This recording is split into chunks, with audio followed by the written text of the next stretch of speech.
Hi guys, welcome back to my channel. അപ്പോൾ guys, നമ്മൾ ഇന്ന് ഡിസ്കസ് ചെയ്യാൻ വേണ്ടി പോകുന്നത് സൂപ്പർ കോപ്പ എസ്പാനിയ മത്സരത്തെക്കുറിച്ചിട്ടുള്ള റിവ്യൂ ആണ് നമ്മൾ ഇന്ന് ചെയ്യാൻ വേണ്ടി പോകുന്നത്.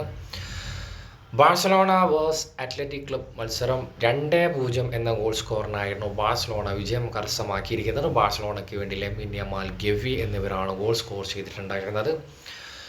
ലെമിൻ യമാലിനെ കുറിച്ച് പറയുകയാണെങ്കിൽ വാട്ട് എ പ്ലെയർ.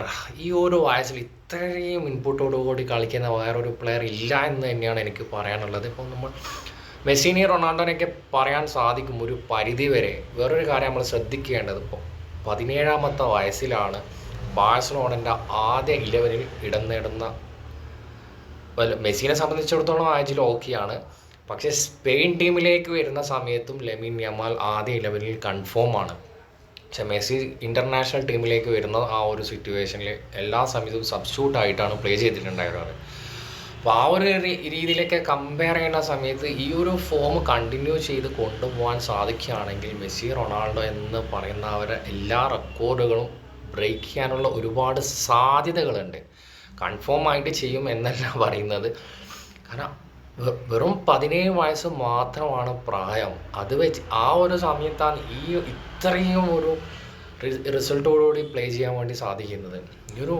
അതുപോലെ തന്നെ ഈ ലെമിൻ യമാൽ ഇഞ്ചുറി പറ്റിയ ആ ഒരു സിറ്റുവേഷനിൽ, ആ ഒരു പൊസിഷനിൽ ലെമിൻ യമാലിൻ്റെ ആ ഒരു റേഞ്ച് എന്താണെന്ന് എല്ലാവർക്കും, ബാസ ഫാൻസിന് എല്ലാവർക്കും മനസ്സിലാക്കി കാണും.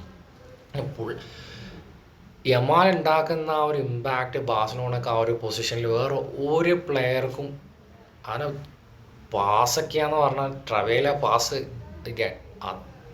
ഇങ്ങനെ കോരിത്തരിക. ആ ഒരു പാസ് കാണുന്ന സമയത്ത് അധികം ഗാരത്ത് ബെയിൽ അധികം ചെയ്യുന്നതായിട്ട് കണ്ടിട്ടുണ്ട്, ഡിമരിയ ചെയ്യുന്നതായിട്ട് കണ്ടിട്ട്. ഡിമരിയും ഗാരത്ത് ബെയിലൊക്കെ 22-20 വയസ്സ് ആ ഒരു ടൈമിലാണ് ഈ യമാൽ ഇപ്പോൾ പെർഫോം ചെയ്യുന്ന ആ ഒരു പെർഫോമൻസ് കാഴ്ചവെച്ചത്. അപ്പോൾ യമാലിൻ്റെ ആ ഒരു ലെവൽ എന്താ നമുക്ക് ഊഹിക്കാവുന്നതേ ഉള്ളൂ.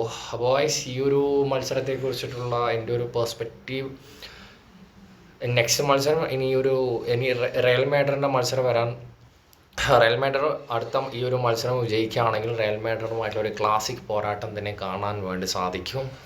റയൽ മാഡ്രിഡിനെ സംബന്ധിച്ചിടത്തോളം ഒരു പക തീർക്കാൻ എൽ ക്ലാസിക്കോയിൽ ഒരു കംബാക്ക് വരാൻ റിയൽ മാഡ്രിഡ് ഒരു അവസരം കൂടി കിട്ടുകയാണെങ്കിൽ, ഒരു മത്സരം വിജയിക്കുകയാണെങ്കിൽ മയോർക്കയ്ക്കെതിരെയാണ് ഇന്ന് മത്സരം നടക്കാൻ വേണ്ടി പോകുന്നത്.